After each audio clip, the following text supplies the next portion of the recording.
Ada satu keadaan yang tak bisa dijelaskan dengan teori, tak bisa dibuktikan dengan dalil, tak bisa ditunjukkan dengan prestasi spiritual. Keadaan itu sunyi, dan justru karena sunyi itulah ia menjadi nyata. Orang-orang menyebutnya duduk di alam ketuhanan, bukan berarti ia menjadi Tuhan, tetapi karena ia sudah tidak lagi merasa sebagai siapa-siapa. Inilah ciri-cirinya. Ia tidak lagi sibuk membuktikan apapun. Orang yang masih berada di alam pikiran ingin terlihat benar, ingin dianggap sadar, ingin diakui telah sampai. Namun, orang yang sudah duduk di frekuensi delta tidak ingin membuktikan apapun. Ia tidak berdebat, tidak memamerkan pengalaman batin, tidak terganggu jika disalahpahami, karena ia tahu kebenaran tidak perlu dipertahankan. Ia berdiri sendiri, diamnya bukan karena kalah, tapi karena ia tak ada lagi lawan di dalam dirinya. Ia berjalan sangat sederhana, tapi getarannya sangat dalam. Secara lahir, hidupnya tampak biasa. Ia bisa menjadi pekerja, bercanda, bahkan terlihat tidak spiritual. Namun, siapapun yang duduk dekat dengannya akan merasakan ketenangan tanpa sebab. Bukan karena kata-katanya yang indah, bukan karena wajahnya yang suci, tetapi karena batinnya telah berhenti berbisik. Frekuensi delta tidak berisik, ia tidak menonjol, ia menyelubungi, ia tidak lagi dikuasai emosi, tapi juga tidak mati rasa. Orang yang belum sampai dikendalikan oleh emosi, marah datang tanpa izin, takut muncul tanpa sebab, cemas menjadi kebiasaan. Namun, orang yang duduk di alam ketuhanan tidak tertarik oleh emosi dan juga tidak menolaknya. Emosi datang seperti awan, lewat seperti angin. Tak ada yang tersimpan, tak ada yang dilawan. Ia tidak keras, ia tidak ingin. Dia jernih, ia tidak lagi mengejar makna hidup. Banyak orang yang sibuk mencari makna, mencari tujuan, mencari misi jiwa. Namun pada frekuensi delta pencarian itu berhenti. Bukan karena makna ditentukan, tetapi karena yang dicari telah lenyap. Hidup tidak lagi ditanya, hidup dijalani apa adanya. Dan justru di sanalah segala sesuatu terasa sangat bermakna tanpa diberi makna. Waktunya seakan melambat. Orang yang masih hidup di pikiran selalu dikejar waktu. Masa lalu menghantui, masa depan menakuti. Namun pada kesadaran delta, waktu tidak lagi menekan. Ia hadir penuh di satu tarikan nafas, tidak tergesa, tidak tertinggal, bukan karena ia lambat, tetapi karena ia sudah tiba di rumah kesadaran. Ia tidak lagi takut mati. Ini ciri yang paling sunyi dan paling sulit dipalsukan. Orang yang masih berada di identitas takut kehilangan, takut mati, takut lenyap. Namun orang yang sudah duduk di alam ketuhanan telah mati sebelum mati. Egonya sudah runtuh, namun sudah kosong. Ceritanya sudah ditinggalkan. Yang tersisa hanyalah kehadiran tanpa bentuk. Makna kematian tubuh hanya seperti melepas pakaian yang sudah longgar. Ia tidak mengeklaim kesucian. Ia tidak menyebut dirinya tercerahkan.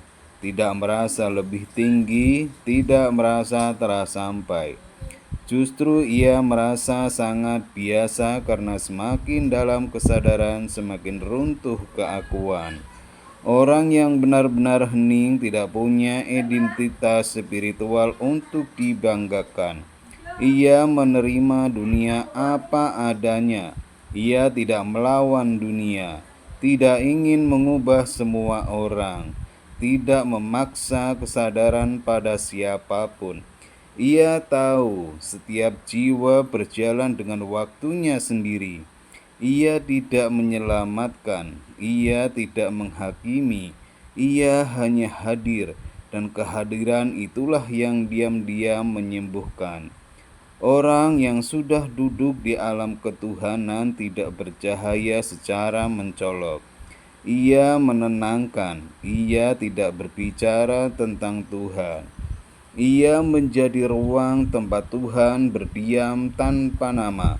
Jika kau bertemu dengannya, mungkin kau tidak kagum, mungkin kau bahkan meremehkan.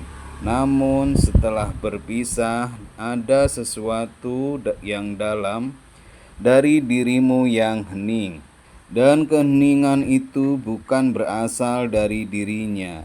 Ia hanya mengingatkanmu pada rumahmu sendiri. Ia tidak lagi mengandalkan pikiran untuk mengerti hidup. Orang bisa hidup dari pikiran, menimbang, menganalisis, menyimpulkan. Namun pada frekuensi delta, pikiran tidak lagi menjadi pemimpin. Bukan karena pikiran dimusuhi, tetapi karena ada kecerdasan yang lebih tua dari pikiran. Ia tahu kapan harus berbicara, ia tahu kapan harus diam, tanpa rumus, tanpa logika. Keputusannya sering merasa aneh bagi orang lain, namun selalu tepat pada waktunya, karena ia bergerak dari keheningan, bukan dari kebisingan mental. Ia bisa berdiri tanpa merasa sepi. Kesepian adalah tanda keterpisahan, tanda bahwa diri merasa terpotong dari semesta. Namun orang yang duduk di alam ketuhanan tidak pernah benar-benar sendirian.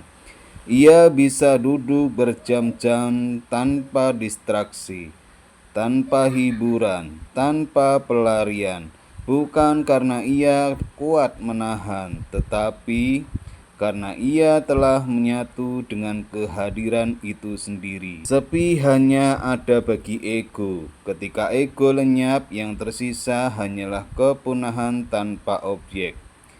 Ia tidak terikat pada peran duniawi. Ia bisa menjadi apa saja, pekerja, orang tua, guru, bahkan orang gagal di mata dunia. Namun di dalam dirinya tidak ada satupun peran yang ia anggap dirinya. Ia hanya menjalani peran tanpa melekat. Ia melepaskan peran tanpa luka. Karena ia tahu peran hanyalah kostum kesadaran, bukan jati diri. Ia tidak bereaksi, ia merespon. Ini perbedaan lalu halus namun sangat dalam. Reaksi lahir dari luka lama, respon lahir dari kehadiran. Yang orang di frekuensi tinggi, ego mudah tersulut, mudah tersinggung, mudah terbakar. Namun pada frekuensi delta, jarak antara peristiwa dan batin menjadi luas. Di ruang itulah kebijaksanaan muncul, bukan karena ia menahan diri, tetapi karena ia tidak ada sesuatu yang perlu dipertahankan. Ia tidak lagi terikat pada konsep baik ataupun buruk. Ini bagian yang sering disalahpahami. Orang di alam ketuhanan bukan berarti membenarkan kejahatan, bukan berarti kehilangan moral. Namun ia melihat lebih dalam bahwa baik dan buruk adalah gerak kesadaran dalam tingkat yang berbeda. Ia tidak membenci kegelapan, karena ia tahu tanpa gelap terang tak dikenal. Ia tidak berpihak secara emosional, namun tindakannya tetap jernih. Ini bukan netralitas dingin, melainkan kebijaksanaan yang tidak terikat. Ia tidak mempercepat kesadaran orang lain. Orang yang baru merasakan sedikit ingin semua orang ikut sadar, ingin membangunkan semua orang. Namun orang yang sudah duduk di alam delta tidak tergesa membangunkan siapapun. Ia tahu kesadaran bukan virus, tidak bisa ditularkan, tidak bisa dipaksakan. Ia menghormati tidur orang lain sebagaimana ia menghormati terjaganya dirinya, karena ia tahu setiap jiwa punya jam kosmik sendiri. Ia tidak takut kehilangan segalanya. Ini titik yang sangat dalam. Harta bisa hilang, nama bisa runtuh, hubungan bisa berakhir, tubuh bisa sakit, namun batinnya tidak runtuh bersama itu semua. Bahkan karena ia kebal, tetapi karena identitasnya tidak lagi melekat pada apapun, ia telah melepaskan bahwa sebelum diambil, kehadirannya mengubah ruang bukan ceramahnya. Orang bisa mengetahui lewat kata. Orang yang masuk pada alam delta mempengaruhi lewat kehadiran. Saat ia masuk ke sebuah ruang, ketegangan mulai menurun. Suasana melunak, waktu terasa melambat. Ia tidak mengajar, tidak menyembuhkan secara sengaja. Namun banyak orang yang merasa pulang di dekatnya, karena keheningan adalah bahasa tertua alam semesta. Ia tidak lagi bertanya, "Siapa aku?" Pertanyaan "siapa aku" masih memiliki pencari. Pada frekuensi delta, pertanyaan itu terbakar habis karena terjawab, tetapi karena yang bertanya telah lenyap, yang tersisa hanyalah ada, hadir, hening, tanpa definisi, tanpa narasi. Orang yang sudah duduk di alam ketuhanan sering terlihat biasa, kadang malah dianggap kosong, pasif, atau tidak ambisius. Namun sesungguhnya ia telah berhenti berlari karena ia sudah sampai sebelum berangkat. Jika narasi ini membuatmu tidak nyaman, itu bertanda baik, karena kebenaran tidak selalu menenangkan ego, tetapi selalu menenangkan batin terdalam. Dan jika saat ini ada bagian dalam dari dirimu yang hening tanpa sebab, mungkin bukan kamu yang membaca narasi ini. Mungkin kesadaranmu sudah meningkat dirinya sendiri. Ia tidak lagi merasa hidup maupun tidak hidup. Di tahap ini, hidup dan mati bukan dua hal yang berlawanan. Bernafas terjadi, jantung berdetak, pikiran kadang muncul, namun tidak lagi penasaran. Akulah yang hidup. Tuhan berjalan seperti angin, bergerak tanpa pemilik, tanpa mengadili. Ia berkata, "Aku hidup dalam Tuhan," karena bahkan kata "aku" sudah terlalu padat. Yang ada hanyalah kehadiran yang menyaksikan dirinya sendiri tanpa pusat. Ia tak lagi menilai dirinya sudah benar, menilainya halus masih ego. Merasa sudah benar, sudah lurus, sudah di jalan sejati. Namun pada frekuensi delta bahkan penilaian aku benar pun runtuh. Ia bisa salah tanpa membela diri, bisa dikritik tanpa terluka, bisa dijatuhkan tanpa kehilangan sesuatu, karena tidak ada cerita yang perlu dijaga. Yang ada hanyalah keterbukaan total. Ia tidak lagi mencari guru, tapi menghormati semua jalan. Ia tidak berburu ajaran baru, tidak haus teknik, tidak berpindah-pindah jalan. Namun anehnya ia melihat kebenaran semua jalan. Ia bisa duduk dengan penganut agama apapun bersama orang yang tersesat, bersama orang yang marah pada Tuhan dan tidak ada jarak batin. Karena ia tahu semua jalan adalah cara kesadaran mengalami dirinya sendiri. Ia tidak lagi takut salah jalan. Ketakutan salah jalan muncul karena ingin sampai. Namun ketika sampai tidak lagi relevan, salah jalan pun kehilangan maknanya. Setiap langkah adalah bagian dari tarian semesta. Setiap jatuh adalah gerak kesadaran. Setiap kesesatan adalah pelajaran yang sunyi. Ia tidak ceroboh, ia tetap jernih. Namun tidak ada ketegangan batin dalam melangkah. Ia tidak lagi membutuhkan harapan.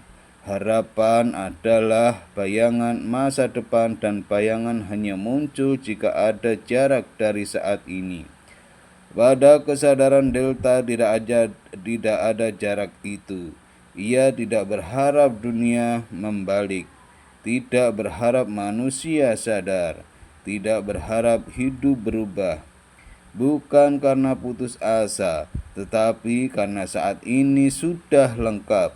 Dan dari kelengkapan itulah tindakan mengalir secara alami. Ia tidak lagi menyebut keadaan ini sebagai delta yang paling penting. Orang yang menyebut aku di frekuensi ini, aku di alam itu, aku sudah delta belum duduk. Karena ketika benar-benar duduk, bahkan konsep delta pun menghilang. Nama hanyalah peta, dan orang-orang yang sudah tidak lagi membawa peta. Orang yang sudah duduk di alam ketuhanan tidak percaya, tidak menyilaukan, tidak menarik pengikut. Ia bahkan bisa terlihat kosong, tidak ambisius, tidak punya misi spiritual. Namun di dalam kekosongan itulah Tuhan tidak disebut, tetapi sepenuhnya hadir.